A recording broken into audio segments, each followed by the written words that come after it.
welcome to another edition of Lynn Speaks Sports Corner. I'm your host, Jason King, and today we have with us students here at Lynn who are covering the NBA Finals. Welcome, Allie, Noah, and Joe. Well, we're excited to be here.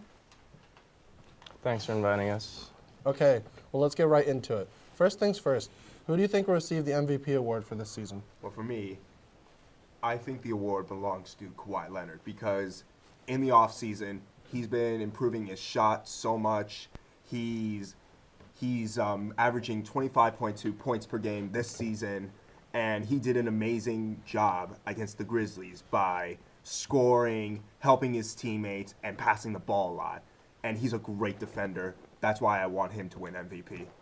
Well, in my opinion, I would kind of have to go with Russell Westbrook because he's not only averaging a triple-double, but by averaging a triple-double, he also has set a record for most triple-doubles in NBA history by having 42 triple-doubles. And he's also kind of carrying the team more or less because there's no other almost like superstar on the team like there is now. I mean, yeah, it was him and Kevin Durant last year, but then Kevin Durant went to the Warriors, and so now it's just kind of Russell Westbrook, and then like they're all average players. There's no one that's like, oh my God, almost at Russell Westbrook's level. So he's kind of almost competing by himself with the help of his teammates. So he's also very humble about it. Like, you'll never see him say, oh, well, my teammates are to blame. Like, he's never saying, like, putting them down. He's always kind of, like, lifting them up, and he always wants to make his team better, and he wants, like, that brotherhood. Yeah, I agree with what Allie was saying about Russell Westbrook. I think he's been working really hard this year, especially after Kevin Durant left him, and he's able to keep his composure.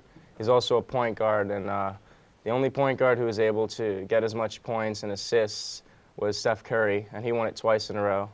So, I mean, and Russell Westbrook has a little bit better stats in a way because he's averaging a triple-double. Steph Curry didn't average a triple-double. So that's also kind of a bonus, which I think could probably propel him to win the MVP. All right. You know what? I'm sick and tired of all this Russell Westbrook should win MVP talk. Why do both of you want Russell Westbrook instead of Kawhi Leonard? I mean, Kawhi can shut down Russell Westbrook. So what? You get a triple-double? It doesn't mean anything. Being a good defender, that means something. Kawhi Leonard can shut down Russell Westbrook and win this year's MVP award. But then he would win the Defensive Player of the Year award. Yeah, but he's a better scorer than than Russell. I think Kawhi Leonard's better than Russell Westbrook. I mean, I obviously believe that Russell Westbrook is better than Kawhi Leonard because, again, on the Spurs, there are all of the players are they're all average players. They all work together, and they're all at the same level of ability. Meanwhile, look also at their coach. They have one of the best coaches in NBA history. So it's not always about just Kawhi Leonard. It's also about the way Popovich runs his plays. So it also has to do with the coaching. I honestly don't think that Kawhi Leonard should win MVP. Yeah, but Popovich, he complimented Kawhi as the best player in the league so far. Billy Donovan, the coach of the Oklahoma City Thunder, I didn't hear him all season compliment on Russell Westbrook getting the MVP. That's why I want Kawhi Leonard to win MVP, because I think Kawhi is better than Russell Westbrook. Kawhi can shut down Russell. Kawhi can beat Russell on one-on-one. I don't think so. And you never hear anything about Kawhi. You're never just hearing anything about him. You're not hearing anything about him in the media. You're not hearing anything about him, even like him posting anything on social media. You never hear anything about him in press conferences, but you're always hearing something about Russell Westbrook. For example, when Russell Westbrook when they lost to the Rockets last week, the media asked Sam Adams a question. He was like, why is it that as soon as Russell goes out, you guys don't know what to do? You guys are all awful. And Russell Westbrook, sitting right next to him, he could have answered. He could have let Sam Adams answer. But he said to the media, he's not answering this question. And he fought with the media that question was not going to be answered because they're all a team. So that, to me, portrays that he's also a class act. So not only is he good on the court and off the court, but he's also just a good person. Right, but Kawhi, he's nothing like Russell Westbrook. He's always silent. That's what makes him the best candidate for the MVP award. He doesn't even talk to the media. He doesn't even say anything about his teammates. Because he thinks they're good. That's why I want Kawhi to win MVP, not Russell Westbrook. Kawhi Leonard is going to win this year's MVP award. Okay, well, I guess we're just going to have to wait and see. I'm sure that you guys already know about the tragic death of Isaiah Thomas's sister, who died in a single car accident a little over 2 weeks ago, right before the playoffs began. How do you think he has been playing given his situation dealing with the loss? I think that it takes a special kind of player to lose someone that close to them and then still be able to get on the court in front of thousands of people and just play in one of the most important games of the whole season. So I think just cut him some slack, I think. I think with time, he'll obviously probably get back to his normal self. I mean, he's been playing pretty well. It's not like he hasn't. I mean, he got his tooth knocked out just playing, so that takes someone to really, and he still got back on the court. So I think he's really got a lot of bravery. Yeah, I agree, because I think it was 2 nights ago, he scored 53 on his sister's birthday, and I thought it was pretty amazing to do it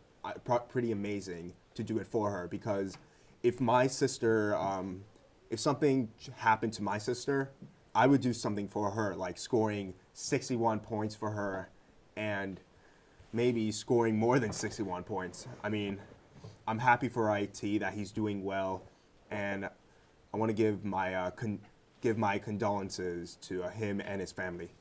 I kind of have to agree with Noah and Joe. He is performing really well, and anyone who suffers through that type of loss, there's really kind of a large piece of you that ends up missing. So at the same time, most people will kind of react and they'll just shut down. But instead, Isaiah Thomas was able to still play in both of those games, still play in all of these games, and just on their off days, he still went home, he still grieved with his family. But when it was on the court, it was kind of game time. It was, all right, like, I'm going to do this for her. Like, she would not want to see me like this. She wouldn't want to see us go down this easily. And it also just kind of, like, warmed my heart, because all of this, like, every Celtics player went to the sister's funeral. So it also kind of showed that the Celtics do have this brotherhood bond, and nothing will be able to break that, and everyone on that team will always be there for each other. The whole situation is extremely tragic, but I am wishing nothing but the best for Thomas, and my condolences go out to him and his family. Let's move on. Now that Blake Griffin is out for the remainder of the postseason with a bruised toe and is a free agent at the end of this season, is his time with the Clippers coming to an end? If so, where might he end up? Well, I think that his time with the Clippers personally is going to come to an end, because it just doesn't look like it's very beneficial for the Clippers and for Blake Griffin. It's just kind of not mending. It's almost like oil and water, because he's always hurt, he's always out, there's always something wrong with him. So I think that Blake Griffin will not be playing with the Clippers next year. But I do see a Blake Griffin and Melo swap. So I guess we'll have to wait and see for that one. I personally think that they might probably sign him for another 2 years. I mean, they have Chris Paul, and that's kind of something they have kind of building around. They've been building around that, Chris Paul and Blake Griffin.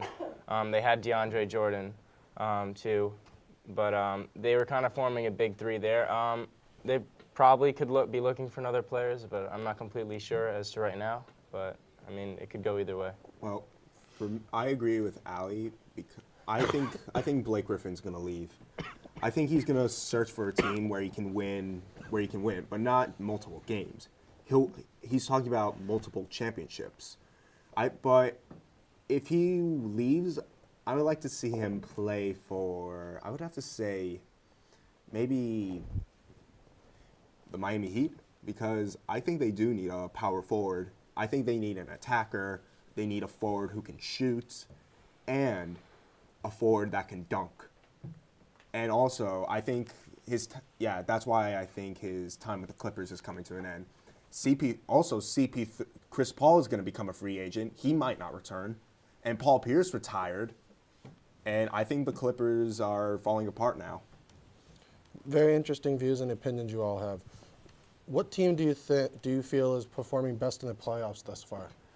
Well, I think the Cavaliers are playing the best basketball so far because last night they beat the Raptors in Game 2, and right now they have a 2-0 lead in this series. They've been hitting their threes. LeBron James is having a great postseason, and I think he's going to lead his team to another championship and bring the Larry O'Brien Trophy back to Cleveland. Well, I would have to say that I think the Rockets are performing the best because they basically blew the Thunder out 3-1. I mean, they won 4-1, and James Harden has been performing unbelievably. He's also learning to he's very compatible with his teammates, so they're all working as a team very well, and so the structure on the team right now is very well. And not to mention they blew out the team 30 points the other night. So that's also something to take into consideration as well. Yeah, I think the Cavaliers are doing really well this season. I think it's just LeBron's done it before, and I don't think it's something that's new to him. And I think he's just going to do what he usually does, and he's probably going to propel his team to the finals. Great. I love hearing from all of you. I think we have time for just one more final question. Who do you predict to make the finals, and what will be the outcome? Well, if I had to think who would make the finals, I think that the Spurs and the Celtics are going to make the finals because the Spurs are obviously performing very well, and I just don't think the Warriors have it in them to make the finals this year. And I'm not sure why. I just don't have that feeling. But I also think the Celtics are going to make the finals because, as well as the Cavaliers are playing, I mean, the Celtics are still playing a little bit better. Not to mention they also won the East Conference. So I just think that they're almost gonna be like the underdog because everyone's gonna assume that it'll be another Cavs and Warriors championship. But if you watch, I really do not see either of those teams making the playoffs or the championship. Well, for me, I think it's going to be the Cavs and Warriors. And if it is, I would want the Cavs to win in 6. But I have another option. It could be the Spurs and the Cavs. And the outcome would be the Spurs winning in 6. And I think it will be both of those series would be good. But I think it's going to be Warriors and Cavs or Spurs and Cavs. I think the Cavs are probably going to have the best chance because a lot of these teams usually end up choking towards the semifinals and the finals, and people are usually like, oh, well, we expected this. The Cavaliers have not really been known to do that. They're always able to pull through to the finals, so I think that they're going to have a really good chance. Well, that's all the time we have for today. Any last words or inputs? Nope. Once again, thanks for having us today. Thank you guys for coming. Well, I'm your host, Jason King, and join us next week for another segment of Lynn Speaks Sports Corner where we will be discussing the most recent NFL draft.